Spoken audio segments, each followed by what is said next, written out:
So guys, ഇന്നത്തെ ദിവസത്തിൻ്റെ പ്രത്യേകത എന്താണെന്ന് നിങ്ങൾക്കറിയാം. ഇന്നാണ് നിങ്ങളുടെ ഫിസിക്സ് പരീക്ഷ. 1:30-ക്കാണ് പരീക്ഷ, ഉച്ചയ്ക്ക്. അപ്പം നമുക്കധികം സമയമില്ലാത്ത സ്ഥിതിക്ക് പ്രീവിയസ് ഇയർ ക്വസ്റ്റ്യൻസ് നമുക്ക് നോക്കാം. എന്നിട്ട് ആ ക്വസ്റ്റ്യൻസ് വഴി നമുക്ക് എന്താ പറയുന്നത്, കൺസെപ്റ്റ് പഠിക്കാൻ നോക്കാം. ഈ എക്സാമിന് വരാൻ ചാൻസ് ഉണ്ട് എന്ന് എനിക്ക് തോന്നുന്ന ക്വസ്റ്റ്യൻസാണ് ഞാൻ പറയുന്നത് കേട്ടോ. അപ്പം വീഡിയോട്ട് കിടക്കാം. സോ ഗായ്സ്, അപ്പോൾ ആദ്യത്തെ നമ്മുടെ ക്വസ്റ്റ്യൻ എന്ന് പറയുന്നത് ഗ്രേഡിയൻ്റ് എന്ന് പറഞ്ഞ ഭാഗത്തു നിന്നുള്ള ക്വസ്റ്റ്യനാണ്. അപ്പം ഇത് സി പാർട്ടിനകത്ത് ചോദിച്ച ചോദ്യമാണ് കേട്ടോ. അപ്പം 2-3 വർഷങ്ങളിലായിട്ട് സി പാർട്ടിൽ ഈ ടൈപ്പ് ക്വസ്റ്റ്യൻസ് വന്നിട്ടുണ്ട്. ഇതിപ്പം എടുത്തിരിക്കുന്നത് 2022 ജൂലൈയിൽ നടന്ന പരീക്ഷയിൽ നിന്നാണ്. ഓക്കെ, അപ്പോൾ നമുക്ക് ഇതിൻ്റെ കൺസെപ്റ്റ് മനസ്സിലാക്കി കഴിഞ്ഞാൽ ഇതേ ടൈപ്പ് വരുന്ന പ്രോബ്ലംസ് നിങ്ങൾക്ക് സുഖമായിട്ട് ആൻസർ ചെയ്യാൻ പറ്റും. ഗ്രേഡിയൻറ്റ് എഫ് എന്ന് പറഞ്ഞൊരു ഫങ്ഷൻ, ഈ ഫങ്ഷൻ എക്സിലും വൈനെയും ഇസഡിനെ ഡിപ്പെൻഡ് ചെയ്യുന്നുണ്ട് എന്ന് പറഞ്ഞാൽ എന്താണ് അതിൻ്റെ അർത്ഥം? ഒരു ഇക്വേഷൻ ഞാൻ കൺസിഡർ ചെയ്യുവാണ്. ഈ എഫ് എന്ന് പറയുന്നത് 3x² + 3y² + 2z. അപ്പോൾ ഈ ഒരു ഇക്വേഷനിൽ ഞാൻ ഈ വൈനെ ഇസഡിനെയും കോൺസ്റ്റൻ്റ് ആക്കി വെച്ചിട്ട് എക്സിൻ്റെ വില മാറ്റുന്നു. അങ്ങനെ എക്സിൻ്റെ വില മാറ്റിക്കഴിഞ്ഞാൽ ഈ എഫിന് ചേഞ്ച് ഉണ്ടാകുമല്ലോ, ഉണ്ടാവും. എന്ത് ചെയ്യുന്നു, ഈ എക്സിനെ ഇസഡിനെയും കോൺസ്റ്റൻ്റ് ആക്കിയിട്ട് വൈക്ക് ചേഞ്ച് വരുത്തിയാലോ, അപ്പോഴും എഫിന് മാറ്റം ഉണ്ടാകും. സെയിം കേസ് തന്നെയാണ് ഇസഡിലും. അപ്പോൾ അതിനർത്ഥം എന്താണ്, ഈ എഫ് എക്സും വൈയിലും ഇസഡിലും ഡിപ്പെൻഡ് ചെയ്യുന്നുണ്ട്. ഓക്കെ, അപ്പോൾ ബൈ ദ ബൈ നമ്മളിവിടെ പറഞ്ഞു കഴിഞ്ഞു, എഫ് എന്ന് പറയുന്നത് എക്സിലും വൈയിലും ഇസഡിലും ഡിപ്പെൻഡ് ചെയ്യുന്ന ഒരു ഫങ്ഷനാണ്. Change in F due to D X എന്ന് പറയുന്നത് ഈ ഇവിടെ പാർഷ്യൽ ഡിഫറൻസിയേഷനാണ് ചെയ്യേണ്ടത്. കാരണം എന്താണെന്ന് വെച്ചാൽ ഇവിടെ എക്സും വൈയും ഇസഡിലും വേരി ചെയ്യുന്നുണ്ട്. സോ നമ്മളിവിടെ പാർഷ്യൽ ഡിഫറൻസിയേഷൻ ചെയ്യണം. ഡി എക്സ് മൂലം എന്തുമാത്രം ചേഞ്ച് ചെയ്യുന്നുണ്ടെന്ന് ചോദിച്ചാൽ അതിൻ്റെ പ്രോഡക്റ്റായിട്ട് എഴുതിയാൽ മതി. പ്രോഡക്റ്റായിട്ട് എഴുതുക എന്ന് പറയുമ്പം partial differentiation of f with respect to x times d x. ഇതുപോലെ തന്നെ change in F due to d y കണ്ടുപിടിക്കണം, ഡി ഇസഡും കണ്ടുപിടിക്കണം. അപ്പോൾ അങ്ങനെ കണ്ടുപിടിച്ച് കഴിയുമ്പോൾ ഇങ്ങനെയാണല്ലോ. അതെ, സംശയമൊന്നുമില്ല. ഇപ്പം നമ്മൾ എന്ത് ചെയ്തു, ഇതിൻ്റെ പാർഷ്യൽ ഡിഫറൻസിയേഷൻ ചെയ്തു. അതായത് ഡി എക്സിൽ ഡി വൈയിൽ ഡി എസിഡിൽ എന്തുമാത്രം ചേഞ്ചാണ് ഉണ്ടാകുന്നതെന്ന് കണ്ടുപിടിച്ച് കഴിഞ്ഞു. ഇനി ടോട്ടൽ ചേഞ്ച് നമുക്ക് വേണം. Total change in F D f ആണ്. അതെന്ന് പറയുമ്പോൾ ഇതിൻ്റെ എല്ലാത്തിൻ്റെ സമ്മായിട്ട് എഴുതിയാൽ മതി. സമ്മായിട്ട് എഴുതിയേക്കാം. അപ്പോൾ ഞാനിവിടെ വേറൊരു കാര്യം പറയാം. എടാ മക്കളെ, ഇവിടെ A.B = AB cos θ എന്ന് നിങ്ങൾക്ക് ഡോട്ട് പ്രൊഡക്റ്റ് അറിയാം. അപ്പം എക്ക് വരാം AXi cap + AYJ + AZ K, അതുപോലെ ബിക്ക് വരാം BXi cap + PYJ + PZ K ആണെന്ന് വിചാരിച്ചോ. അതിൻ്റെ രണ്ടിൻ്റെ ഡോട്ട് പ്രൊഡക്റ്റ് എടുത്തു കഴിയുമ്പോൾ അത് ഇങ്ങനെ കിട്ടുമെന്ന് ബേസിക്സ് ഉണ്ട്. അത് പിന്നെ ഒരു ദിവസം ഞാൻ വീഡിയോ ചെയ്തേക്കാം. തൽക്കാലം ഇങ്ങനെ അങ്ങ് പഠിക്കുക. ഇനിയും ഇങ്ങോട്ടൊന്ന് സൂക്ഷിച്ച് നോക്കിക്കേ. ഇവിടെ ഇതൊരു സ്കേലർ ആണല്ലോ, ഇതും സ്കേലർ ആണല്ലോ. അപ്പം ഇത് വരുന്നതിന് കാരണം ഇവിടെ 2 വെക്ടറും ഡോട്ട് ചെയ്തുകൊണ്ടാണ്. അപ്പോൾ ഇത് വരുന്നതിന് കാരണം ഇതും ഇതും തമ്മിലുള്ള ഡോട്ട് പ്രോഡക്റ്റ് നടന്നുകൊണ്ടാണെന്ന് എഴുതാലോ. അപ്പോൾ നമുക്ക് അങ്ങനെ എഴുതാം.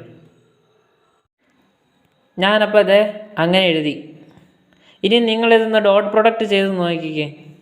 ഐയും തമ്മിലുള്ളത് ഇത് ചെയ്ത് കഴിയുമ്പോൾ എങ്ങനെ വരും? ∂F/∂x I ഡോട്ട് ∂x അല്ല dx ഐയും ഒരേ ഡയറക്ഷൻ ആണല്ലോ. അതായത് എക്സിൻ്റെ ഓർത്തോഗണൽ യൂണിറ്റ് വെക്ടറാണ്. രണ്ടും ഒരേ ദിശയാണെങ്കിൽ അവിടുത്തെ തീറ്റ എത്രയാണ്? 0 ആണ്. കോസ് തീറ്റ 0 വന്നാൽ അത് 1 ആയിരിക്കും. അങ്ങനെ ചെയ്ത് വന്നപ്പോഴാണ് നമുക്കത് ഇങ്ങനെ ഒരു റിസൾട്ട് വന്നത് എന്ന് ഊഹിക്കാമല്ലോ. ഓക്കെ, അപ്പോൾ നമ്മൾ ഇതിനെ എന്ത് ചെയ്തു? സ്പ്ലിറ്റ് ചെയ്തെഴുതി. അതായത് 7 = 4 + 3 എന്നില്ലേ?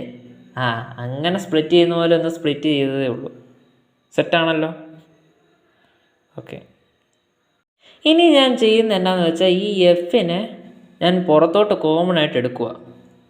അപ്പോൾ അങ്ങനെ കോമൺ ആയിട്ട് എടുത്തു കഴിയുമ്പോൾ f into do by Dr X i plus Dr by Dr Y J cap plus Dr by Dr Z K cap dot ഇതേ സാധനം ഇതുപോലെ തന്നെ വരും. വന്നേ? ഇനിയും നിങ്ങൾ മനസ്സിലാക്കേണ്ട ഒരു കാര്യമുണ്ട്. ദാണ്ടേ ഈ ബ്രാക്കറ്റിൽ കിടക്കുന്ന ഈ സംഭവം ഉണ്ടല്ലോ, ഇതാണ് നമ്മുടെ ഡെല്ലെന്ന് പറയുന്ന സാധനം, ത്രികോണം തിരിച്ചിട്ട അവസ്ഥ. ഈ ഡെല്ലിനെ വിളിക്കുന്ന പേരുണ്ട് ഡിഫറൻഷ്യൽ വെക്റ്റർ ഓപ്പറേറ്റർ എന്ന് പറയും. എന്താണ് ഡിഫറൻഷ്യൽ ഓപ്പറേറ്റർ വെക്റ്റർ ഡെല്ലെന്ന് പറയുന്നത്? dxi പ്ലസ് ഈ ബ്രാക്കറ്റിൽ കിടക്കുന്ന ഈ സംഭവം, ഇതിനെ ഞാൻ dr എന്ന് വിളിക്കുക. d vector r. അപ്പോൾ r എന്തായിരിക്കും? ഇത് dr അല്ലേ? ഇതിനകത്തെല്ലാം dx dy dz എന്നുള്ള ടൈമുകളല്ലേ കിടക്കുന്നത്. അപ്പോൾ ഈ d എല്ലാത്തിനും കട്ട് ചെയ്ത് കഴിഞ്ഞാൽ xi cap plus y j cap plus z k cap, അതാണല്ലോ r. ഏത്? അത് തന്നെ. അപ്പോൾ നമുക്ക് എല്ലാത്തിനും ഒന്ന് തിരിച്ച് എഴുതി കഴിയുമ്പം ഡി എഫ് ഈ ഡി എഫ് ആണ്, പുതിയതായിട്ട് പൊട്ടി മുളച്ചതല്ല. അപ്പോൾ ആ d f is equal to del f dot d r. ഇതാണ് ഗ്രേഡിയൻ്റ് എന്ന് പറയുന്നത്. എന്താണ് ഗ്രേഡിയൻ്റ്? ഇത്രയും കാര്യം ജസ്റ്റ് ഒന്ന് മനസ്സിലാക്കി വെക്കണം. ഈ ഡെല്ലെന്ന് പറയുന്നത് എന്നാണ്? ഡെല്ലെഫ് എന്ന് സൂചിപ്പിക്കുന്നത് എന്താണ് ശരിക്കും പറഞ്ഞാൽ? ഡെല്ലെന്ന് പറഞ്ഞാൽ ഇതിൻ്റെ പാർഷ്യൽ ഡിഫറൻസിയേഷൻ്റെ ഈ സംഭവമാണ്. എഫ് എന്ന് പറയുമ്പോൾ ഒരു ഫങ്ഷൻ ഇൻറ്റു ചെയ്യാൻ പറഞ്ഞാൽ എന്ത് ചെയ്യണം? ഇതിലെ ഓരോ ടേംസും ഇങ്ങോട്ടേക്ക് ഇട്ട് കൊടുത്താൽ മതി. ഓരോ ടേംസും ഇട്ട് കൊടുക്കുക എന്ന് പറഞ്ഞാൽ നമ്മളിവിടെ ഈ ഫങ്ഷനാണ് എടുക്കുന്നതെന്ന് വിചാരിച്ചോ. അപ്പം നമ്മൾ doe by Dr X of 3x² plus Dr by Dr Y of 3y². F എന്ന് പറയുന്നൊരു എന്നാ പറയുന്നത്?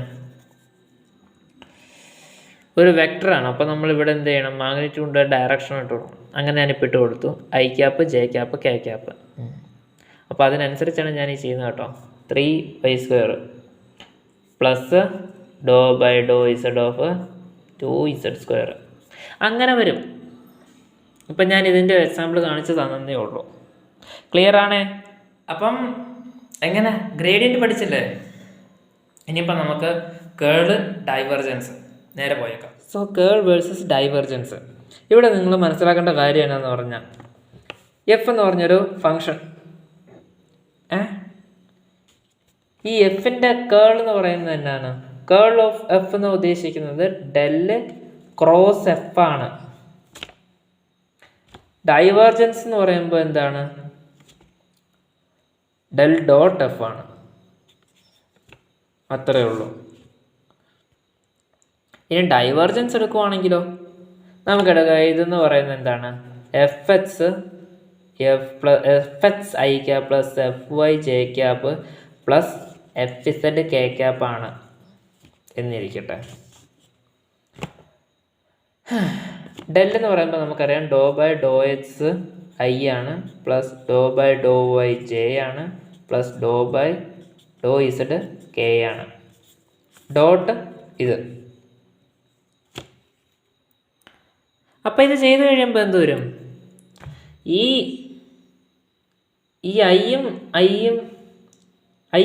എന്നാ പറയുന്നത്, f x into do by Dr x into i എന്ന് വരും. ഐയും ഒരേ ഡയറക്ഷനിലായതുകൊണ്ട് എന്താണ് അത്, തീറ്റ എന്ന് പറയുന്നത് 0 ആയിരിക്കും. അതായത് രണ്ടും ഒരേ ഡയറക്ഷനിലാണ്. അതിപ്പോൾ എങ്ങനെയാണ് പറയുന്നത്, ഇപ്പം ഇങ്ങോട്ടാണല്ലോ ഇതേ ഡയറക്ഷനിൽ തന്നെയാണ് ഈ ഐയും. അങ്ങനെയാണ് ഇതിനിടയ്ക്കുള്ള ആംഗിൾ എത്രയാണ്, 0 ആണ്. ഓക്കെ, അപ്പം നമുക്കറിയാം ഡോട്ട് പ്രൊഡക്റ്റിൽ A dot B equal to A B cos തീറ്റയാണ്.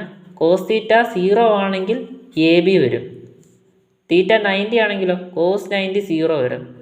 അപ്പം കോസ് 0 ഈസ് ഈക്വൽ ടു 1 ആണെങ്കിൽ 1 ഉള്ളത് മാത്രം നിലനിൽക്കും, ബാക്കിയെല്ലാം എന്ത് ചെയ്യും, എലിമിനേറ്റ് ചെയ്യപ്പെടും. അപ്പോൾ നമുക്ക് doe by Dr X F plus Dr by Dr Y doe by doe ഇല്ലല്ലോ, കാരണം ഇതെന്താണ്, ഇതൊരു സ്കേലാർ പ്രൊഡക്റ്റാണ്. പ്രൊഡക്റ്റ് കിട്ടുന്നത് സ്കേലാർ ക്വാണ്ടിറ്റി ആയിരിക്കും. ഇങ്ങനെ നമുക്ക് ഡൈവർജൻസ് ചെയ്യാം. എന്നാൽ നമുക്ക് കേർലിലോട്ട് വരുന്ന സമയത്ത് ഇതുപോലെ സിമ്പിളായിട്ട് ചെയ്യാൻ പറ്റത്തില്ല. ഇവിടെ f X F y z ഒക്കെ ഉണ്ട് കേട്ടോ. ഓക്കെ, അപ്പോൾ നമ്മൾ പറഞ്ഞു വന്ന തന്നെ കേർല് നമുക്ക് ഇതുപോലെ സിമ്പിളായിട്ട് ചെയ്യാൻ പറ്റത്തില്ല. കേർല് നമ്മളപ്പോൾ നിങ്ങൾ ഡിറ്റർമിനൻ്റ് പഠിച്ചിട്ടില്ലേ, അതാണ് ഇവിടെ ഐ ജെ കെ ഡെല്ലാണല്ലോ. അപ്പോൾ doe by Dr X doe by Dr Y doe by Dr Z. ഇവിടെ എന്ന് പറയുമ്പോൾ F X F Y F Z. ഇതിനെ സോൾവ് ചെയ്യുന്നത് എങ്ങനെയാണെന്ന് നിങ്ങൾക്കറിയാം, അതിനെക്കുറിച്ച് കൂടുതൽ ഞാൻ പറയുന്നില്ല. അപ്പം ഇത് സോൾവ് ചെയ്ത് കഴിയുമ്പം ഇങ്ങനെ കിട്ടും. ഇങ്ങനെയാണ് നമ്മളത് സോൾവ് ചെയ്ത് പോകുന്നത്. അപ്പോൾ അത്രയും കാര്യങ്ങളൊക്കെ ആയല്ലോ. സോ അത്രയും കാര്യങ്ങൾ ഓക്കെ ആയ സ്ഥിതിക്ക് നമുക്കെന്നാൽ പ്രോബ്ലത്തിട്ട് കിടന്നാലോ. അപ്പോൾ ആദ്യത്തെ പ്രോബ്ലം എന്ന് പറയുന്നത് പി ക്രോസ് ഡെൽ എഫ് ആണ്. പിയുടെ ക്യൂവിൻ്റെ എഫിൻ്റെ വാല്യൂ നമുക്ക് തന്നിട്ടുണ്ട്. നേരെ സബ്സ്റ്റിറ്റ്യൂട്ട് ചെയ്യുക. നമുക്കത് ഈ സാധനം നമ്മൾ പഠിച്ചാണല്ലോ.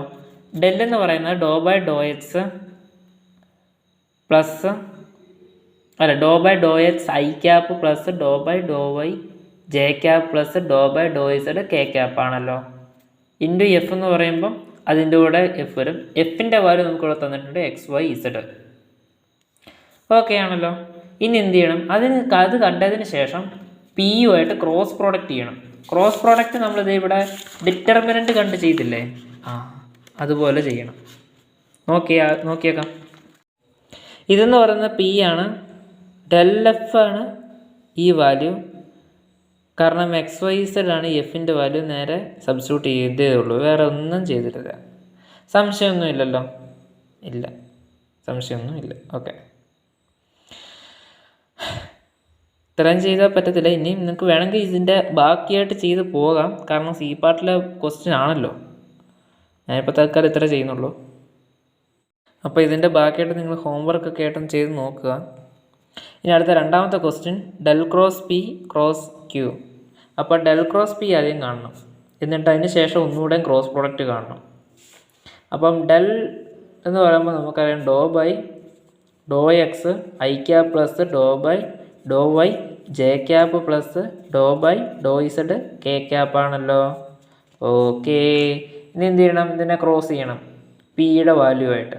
പിയുടെ വാല്യൂ എന്താണ്, y z square i cap minus 3x z square j cap plus 2x y z K cap. Cross ചെയ്തു. അപ്പോൾ നമുക്ക് ഈ ബ്രാക്കറ്റിനുള്ളത് ചെയ്ത് കഴിഞ്ഞു. ഒന്നുകൂടെ ക്രോസ് ചെയ്യണം. എന്തുമായിട്ട്, ക്യൂവിൻ്റെ ഈ വാല്യൂ ആയിട്ട് ഒന്നുകൂടെ ക്രോസ് ചെയ്യുന്നു. 3x I cap plus 4z J cap minus x y K cap. ഇത് നമ്മൾ നേരത്തെ ചെയ്ത പോലെ ഡിറ്റർമിനൻ്റ് ഒക്കെ ചെയ്ത് കാണുകയാണ്. ഇപ്പം സമയം ഇല്ലാത്തതുകൊണ്ട് ഞാൻ ഇപ്പം ഇത്ര ചെയ്യുന്നുള്ളൂ. അടുത്ത ക്വസ്റ്റിനോട്ട് കിടക്കാം.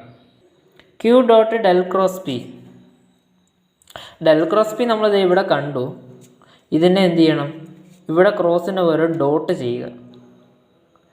അപ്പോൾ അങ്ങനെ ഡോട്ട് ചെയ്ത് കഴിയുമ്പോൾ നമുക്ക് കിട്ടുന്ന ഒരു സ്കേലാർ ക്വാണ്ടിറ്റി ആയിരിക്കും. അത്രേ ഉള്ളൂന്നേ. ഇതിൻ്റെ ഈ കൺസെപ്റ്റ് മനസ്സിലാക്കി കഴിഞ്ഞാൽ പിന്നെ ഈ പ്രോബ്ലമൊക്കെ ഭയങ്കര സിമ്പിളാണ്. അപ്പോൾ ഈ കൺസെപ്റ്റ് ഒന്ന് മനസ്സിലാക്കുക. പരീക്ഷ ഉച്ച കഴിഞ്ഞല്ലേ, അപ്പം പറ്റുമെങ്കിൽ ഇതൊന്ന് നോക്കിയിട്ട് പോവുക. പരീക്ഷയ്ക്ക് സി പാർട്ട് ചോദിക്കാൻ ചാൻസ് ഉള്ളതാണ്. 3 ക്വസ്റ്റ്യൻ ഏതായാലും ഇപ്പോൾ പറഞ്ഞല്ലേ, ഇനി 4ാമത്തെ കൂടെ പറഞ്ഞേക്കാം. ഇവിടെ പി ക്രോസ് ഡെല്ലാണ് ആണല്ലോ. നമ്മളിവിടെ പി ക്രോസ് ഡെല്ല് കണ്ടിട്ടുണ്ട്. ഇതിന് എന്ത് ചെയ്യണം? FXYZ അല്ലേ, അതുമായിട്ട് നേരെ ഗുണിച്ചാൽ മതി. അതായത് ഈ വാല്യൂവിൻ്റെ കൂടെ XYZ ഗുണിച്ചെഴുതിയാൽ മതി. സോ ഗൈസ്, അപ്പോൾ നിങ്ങൾക്ക് എല്ലാവർക്കും അറിയാം, ഇനിയിപ്പോൾ അധികം സമയമൊന്നുമില്ല, ഉച്ചയ്ക്കാണ് പരീക്ഷ. അപ്പോൾ ഇനിയിപ്പം എക്സാമിന് നിങ്ങൾ പഠിക്കേണ്ടത് മറ്റേ ഗ്രീൻസ് തിയറവും സ്ട്രോക്സ് തിയറവും പഠിക്കണം. എ പാർട്ടിലോ സി പാർട്ടിലോ ഇതിനെക്കുറിച്ച് വല്ല മെൻഷൻ വന്നു കഴിഞ്ഞാൽ ആ സ്റ്റേറ്റ്മെൻറ്റ് എഴുതുവാണെങ്കിൽ 1-2 മാർക്കെങ്കിലും അതിൽ നിന്ന് സ്കോർ ചെയ്യാൻ പറ്റും. ഇപ്പം എക്സാമിന് ഓരോ മാർക്കും ഇമ്പോർട്ടൻ്റ് ആണല്ലോ. ചിലപ്പോൾ ഓരോ മാർക്കിൻ്റെ ആയിരിക്കും നമുക്ക് നിർണായകമായിട്ട് തീരുന്നത്. സോ ഗൈസ്, അപ്പോൾ അത്രേ ഉള്ളൂ ഇന്നത്തെ വീഡിയോ. ഈ പ്രോബ്ലം വരുമോ ഇല്ലയോ എന്ന് എനിക്കറിയത്തില്ല, പക്ഷേ വന്നു കഴിഞ്ഞാൽ നിങ്ങൾ അറ്റൻഡ് ചെയ്യുമെന്ന് എനിക്ക് ഉറപ്പുണ്ട്. So all the best for your exam. നന്നായിട്ട് എഴുതിട്ടോ.